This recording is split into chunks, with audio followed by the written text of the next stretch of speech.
सभी को नमस्कार। A1IS के इस यूट्यूब प्लेटफॉर्म पे आपका स्वागत है। आज हम ज्योग्राफी के डिस्कशन की सीरीज में आज हम आपसे कुछ ऐसे टॉपिक पे डिस्कस करने वाले हैं जो प्रीलिम्स के लिए थोड़ा ज़्यादा महत्वपूर्ण है, उसके लिए ज़्यादा इम्पोर्टेंट है। और आज का टॉपिक जो है वो आइसोबार, समदाब रेखाओं के बारे में हम डिस्कस करेंगे।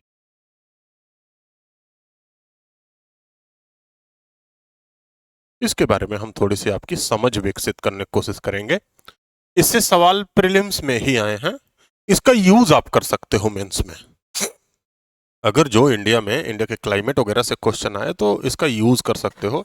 इससे प्रीलिम्स में क्वेश्चन आया है, इसका एप्लीकेशन पार्ट प्रीलिम्स में पूछा जाता है। तो इसके बारे में थोड़ी थोड़ी बातें अगर जो शुरू की जाए तो है क्या ये एक लाइन है। कैसी लाइन? एक जैसे प्रेशर को कनेक्ट करने वाली लाइन। सेम प्रेशर को कनेक्ट करने वाली लाइन को ही कहते हैं आइसोबार। आइसो बार, सेम प्रेशर को कनेक्ट करने वाली लाइन।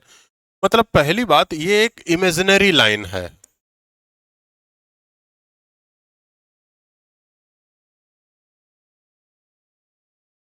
पहली बात, एक इमेजिनरी लाइन है, रियल कोई लाइन थोड़ी ना।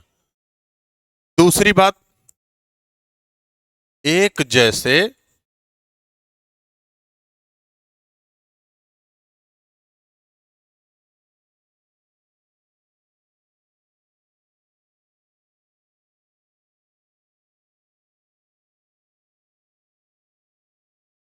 एक जैसे वायुमंडलीय दाब या वायु दाब को मिलाने वाली लाइन, उसी को आइसोबार कहते हैं। तो वायुमंडलीय दाब, ये भी एक इंपॉर्टेंट वर्ड मिला, वायुमंडलीय दाब। तीसरी बात, आइसोबार का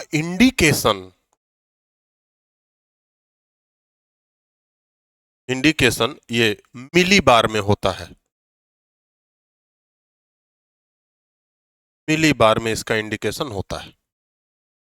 तो थोड़ा सा अगर जो इसके बाद हम देखें आइसोबार्स को डिस्कस करने के क्रम में, तो जैसे मान लेते हैं ये कोई माउंटेन एरिया हो, फिर ये कोई प्लेटूज हो, प्लेटू के बाद ये स्लोप हो, कोई ये प्लेन एरिया हो, बड़ खाबड़ मैदान, और ऐसे ये हम मान लेते हैं ओशन सरफेस है।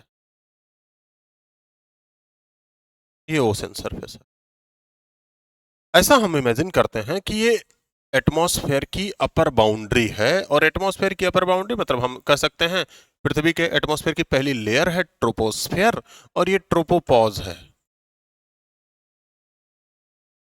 क्षोभ सीमा। मतलब इसके बाद क्षोभ मंडल खत्म, इसके बाद पहली लेयर खत्म। तो अगर जो ये क्षोभ सीमा है तो फिर देखो ये क्षोभ मंडल है। वायुमंडलीय दबाव वहां ज्यादा होता है, वायुमंडलीय दबाव वहां ज्यादा होता है जहां वायुमंडल की परत मोटी हो। वायुमंडलीय दबाव वहां कम हो जाता है जहां वायुमंडल की परत पतली हो। इसका मतलब पर्वतीय क्षेत्रों में वायुमंडल की परत पतली, उससे ज्यादा मोटी पठारी क्षेत्रों में, उससे ज्यादा मोटी स्लोप पर, उससे ज्यादा मोटी वायुमंडल की परत मैदानों में, उससे या सबसे ज्यादा वायुमंडलीय परत की मोटाई, थिकनेस, ये कहां होती है? ओशन सरफेस पे। तो जैसे जैसे हम माउंटेन रीजन, पठारी रीजन, स्लोप, प्लेन से ओशन की तरफ जाएंगे, थिकनेस बढ़ेगी। किसकी थिकनेस बढ़ेगी? एटमॉस्फेयर की थिकनेस बढ़ेगी। थिकनेस बढ़ेगी ऑफ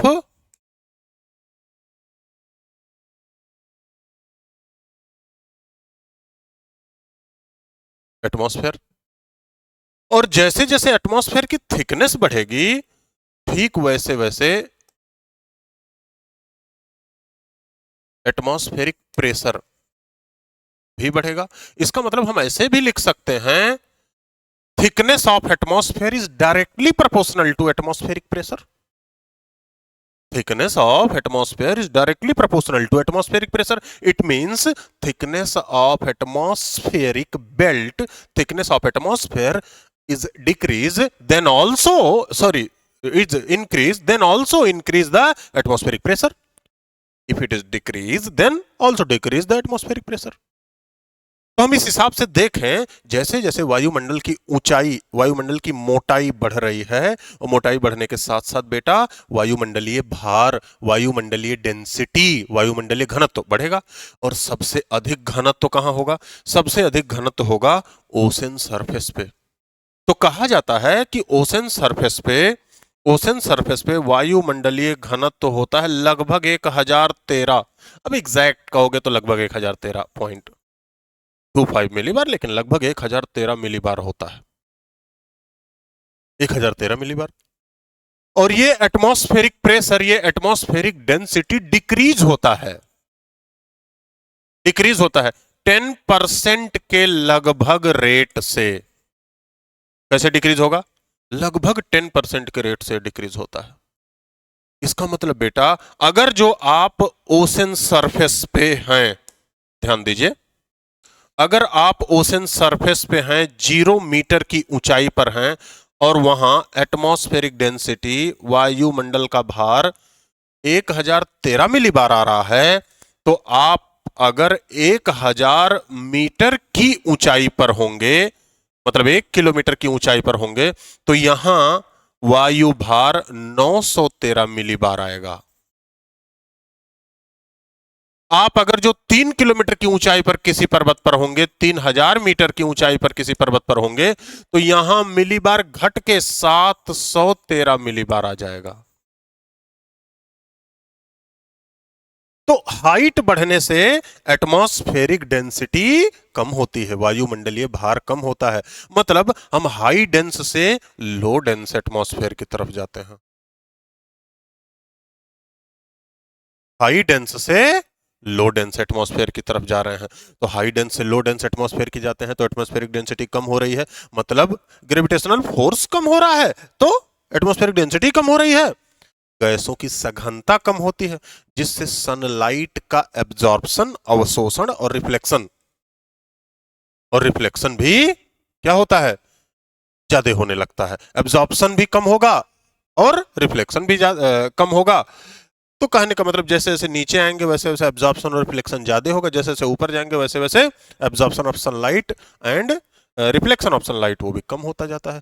इसीलिए ऊपर की तरफ जाने पर, जैसे जैसे ऊपर की तरफ जाएंगे, मिलीबार में देखेंगे एटमॉस्फेरिक डेंसिटी बढ़ती है, और जैसे जैसे ऊपर की तरफ जाएंगे वैसे वैसे टेम्परेचर भी घटता है, माफ कीजिए, जैसे जैसे ऊपर की तरफ जाएंगे वैसे वैसे टेम्परेचर भी कम होता है बेटा। तो वैसे वैसे टेम्परेचर, हाइट जैसे बढ़ेगी, हाइट बढ़ेगी, तो साथ साथ वैसे टेम्परेचर भी कम होगा।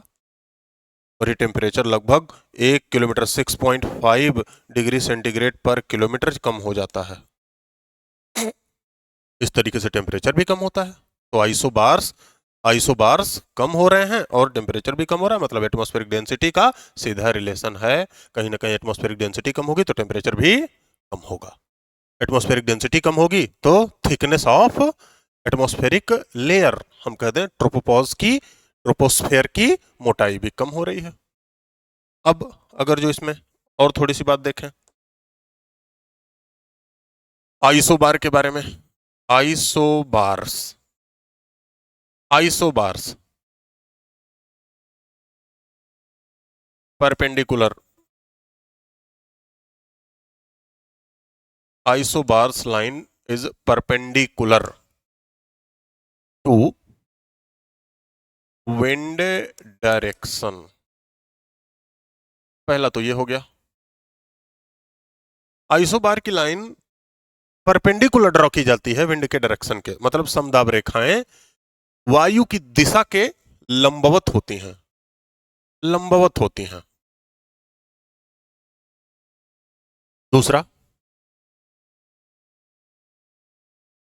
डेंसिटी ऑफ आइसोबार्स, इसका डायरेक्ट रिलेशन होता है विंड स्पीड से, और विंड स्पीड का डायरेक्ट रिलेशन होता है तूफानी मौसम से, स्टॉर्म वेदर, तूफानी मौसम से। अब इन बातों को थोड़ा सा समझते हैं, आइसोबार्स की थोड़ी सी और समझ विकसित होगी। जैसे हम किसी दो जगह को लेते हैं, दो जगह को लेते हैं। अब ये दो जगह कौन कौन सी है? एक ले लेते हैं, मान लेते हैं ये पटना है, एक ले लेते हैं ये दिल्ली है। एक पटना, एक दिल्ली।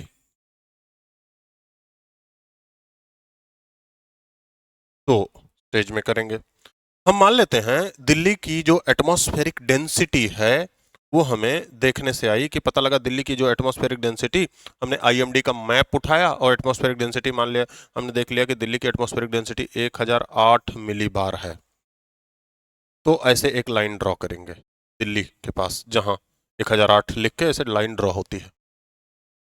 एटमॉस्फेरिक डेंसिटी की गैपिंग, मतलब लाइन जो ड्रॉ की जाती है वो दो दो के गैप पर ड्रॉ की जाती है, कभी कभी हिली रीजन में तीन तीन का गैप कर दिया जाता है। तो ऐसे एक लाइन ड्रॉ की गई। फिर हमने देखा दिल्ली से निकलते निकलते गाजियाबाद जब पार किए तब अचानक डेंसिटी कम हुई, फिर 1006 डेंसिटी यहाँ हो गई मिली बार की, 1006 मिली बार की डेंसिटी कुछ यहाँ हो गई। फिर आगे देखे 1004 की मिली बार की डेंसिटी यहाँ हो गई। फिर आगे देखे आगरा पहुंचने के बाद, फिर आगे देखे लखनऊ पहुंचने के बाद 1002 की डेंसिटी यहाँ हो गई। पटना आते आते देखे 1000 की डेंसिटी यहाँ होगी। पटना पहुंचते पहुंचते पता लगा कि 998 की डेंसिटी यहाँ है मिली बार की। तो हमें देखने को मिला कि भाई पटना से दिल्ली के बीच में एटमॉस्फेरिक डेंसिटी कुछ ऐसी है, यहाँ 8 है, यहाँ 998 है। मतलब हम देखें तो दिल्ली में, इसके तुलना में इन दोनों में दिल्ली में प्रेशर ज्यादा है, पटना में प्रेशर कम है। तो ज्यादा प्रेशर से कम प्रेशर की ओर हवा चलेगी, ज्यादा प्रेशर से कम प्रेशर की ओर हवा चलेगी। अब पहली बात देखो, आइसोबार्स लाइन ड्रॉ की जाती है परपेंडिकुलर, किसके परपेंडिकुलर? विंड डायरेक्शन को। देखो ये विंड डायरेक्शन,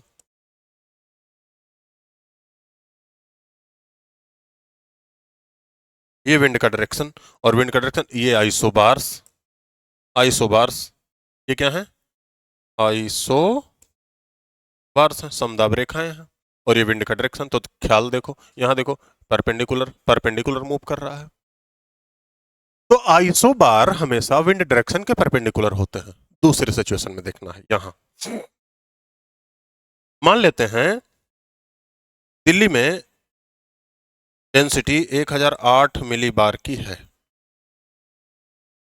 और जैसे दिल्ली में ही आगे जा रहे हैं अचानक 1006 यहीं हो गया, अचानक 1004 फिर यहीं हो गया, फिर अचानक 1002 मिली बार यहीं हो गया, फिर अचानक 1000 मिली बार हो गया, फिर 998, 996, 994, 992, 990 मिली बार। इतनी ज्यादा डेंस मिलने लगी आइसोबार्स, इतना डेंसिटी हो गई। मतलब आप खुद देखो, इमेजिन करो दिल्ली से पटना के बीच में 1 2 3 4 5 6 लाइनें ज्यादा से ज्यादा थी, और यहाँ दिल्ली से पटना के बीच 1 2 3 4 5 6 7 8 9 10 लाइनें हो गई। इसका मतलब जब इधर से इधर, अब यहाँ प्रेशर ज्यादा, यहाँ प्रेशर कम, विंड, विंड का मूवमेंट ऐसे परपेंडिकुलर, लेकिन इस विंड की स्पीड ज्यादा होगी। ये विंड का मूवमेंट है, और लेकिन विंड की स्पीड ज्यादा होगी, विंड की स्पीड ज्यादा होगी। और विंड स्पीड ज्यादा, इसका मतलब मौसम तूफानी, दिल्ली से पटना की तरफ हवा बहुत तेजी से चलेगी, बहुत तेजी से चलेगी। तो आप खुद देखो डेंसिटी ऑफ आइसोबार्स अगर एक इंक्रीज हो रहा है तो विंड स्पीड इंक्रीज होगी, विंड स्पीड इंक्रीज होगी तो मौसम भी तूफानी होगा, वो भी इंक्रीज होगा। सिंपल सी बात। फिर से एक बार फिर से देख लेते हैं, रिवाइज कर लेते हैं। जैसे आपको पहली बात क्या बताया गया, आइसोबार्स एक काल्पनिक रेखा है, इमेजिनरी लाइन है, एक जैसे एक सेम एटमॉस्फेरिक प्रेशर या एटमॉस्फेरिक प्रेशर को कनेक्ट करने वाली लाइन होती है, इसे मिलीबार में इंडिकेट किया जाता है। जैसे जैसे हाइट इंक्रीज होती है वैसे वैसे एटमॉस्फेरिक डेंसिटी कम होती है, और ये डिक्रीज होती है 10% के रेट से। और ये कम क्यों होती है, क्योंकि थिकनेस कम हो जाती है एटमॉस्फेयर की, ये डिक्रीज होती है। इसीलिए आप देखते होंगे कई बार आपको ये इसका एग्जांपल मिला होगा कि कई बार ऐसे क्वेश्चन भी आए हैं, कई बार ये क्वेश्चन आप देखे होंगे कि भाई ऐसे आपसे पूछ लिया जाए, ध्यान से देखो, ऐसे मान लेते हैं ये इंडिया का मैप। अब मैं एग्जैक्ट तो उतना लोकेशन अच्छे से इंडिकेट नहीं कर पाऊंगा, लेकिन आप इंडिया के मैप में एक बार कुछ चीजें देखिएगा।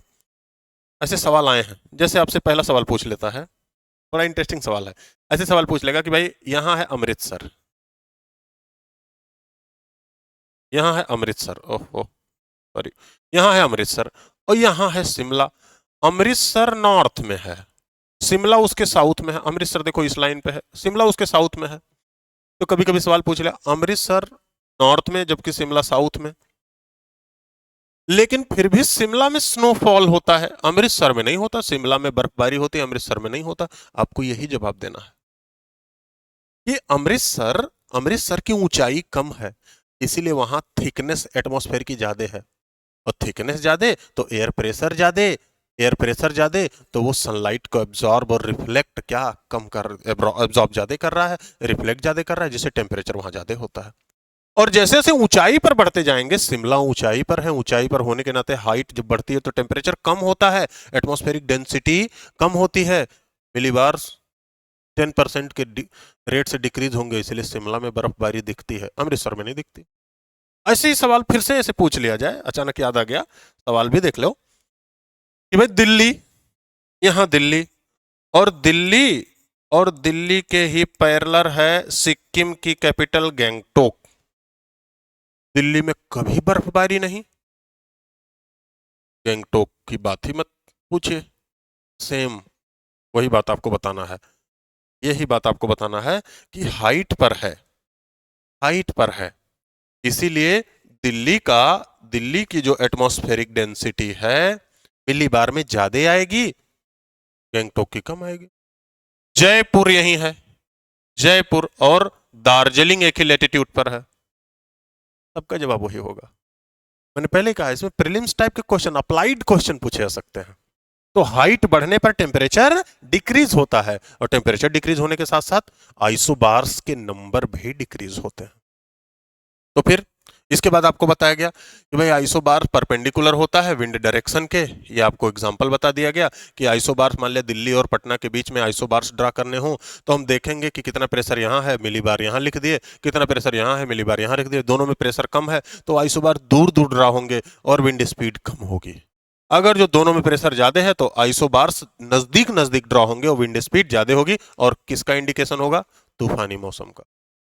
ऐसे और एक एग्जांपल ले लेते हैं, जैसे मान लेते हैं साइक्लोन की बात करें, पानी पर जनरेट होने वाला ट्रॉपिकल साइक्लोन। ट्रॉपिकल साइक्लोन जो ओशन बॉडी पर जनरेट होता है, पानी पर जो जनरेट होता है, ट्रेड विंड से आता है, तो उसके जो आइसोबार्स होंगे वो ऐसे गोल गोल ड्रा होते हैं, ऐसे गोल गोल ड्रा होते हैं, ऐसे एक ऐसे आइसोबार्स पे लिख दिया जाएगा कि भाई ये 1000 मिलीबार की लाइन है, और अंदर फिर 990 मिलीबार की लाइन है। मतलब बाहर एकदम हाई प्रेशर और अंदर एकदम low pressure, strong low pressure.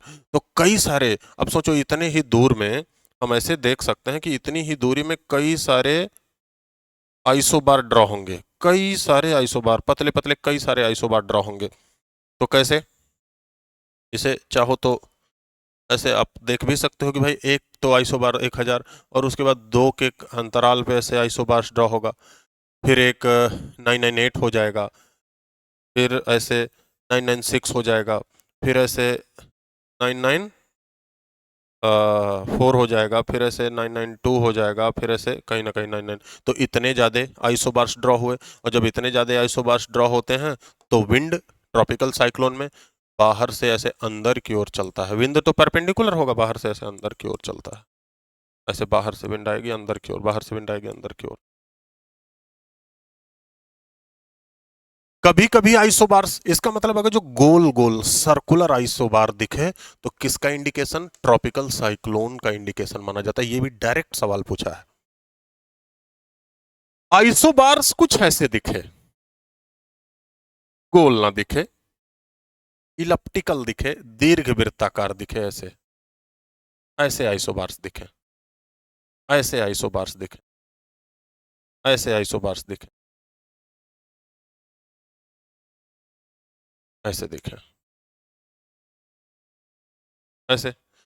तो जब एकदम गोल आइसोबार दिखे तब ट्रॉपिकल साइक्लोन, और जब एकदम इलिप्टिकल आइसोबार दिखे और उसमें पता चले कि भाई बाहर वाले में 1000 मिलीबार का प्रेशर है, अंदर जब आए 998 मिलीबार का प्रेशर है, और अंदर आए 996 मिलीबार का प्रेशर है, 994 मिलीबार का प्रेशर है ना, 994 मिलीबार का प्रेशर है, 992 मिलीबार का प्रेशर है, 990 मिलीबार का प्रेशर है। तो ये इसमें भी हवाएं चलेंगी, लेकिन बहुत दूर से हवाएं आएंगी और चलेंगी, बहुत दूर से हवाएं आएंगी और चलेंगी, बहुत बड़े एरिया में। और ये इसे बोलते हैं temperate cyclone.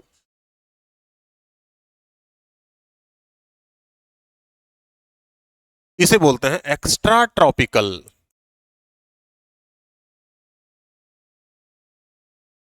Extra tropical cyclone एक ओशन बॉडी पर जनरेट होता है, एक ओशन बॉडी पर भी जनरेट होता है, और कॉन्टिनेंटल बॉडी पर भी जनरेट होता है।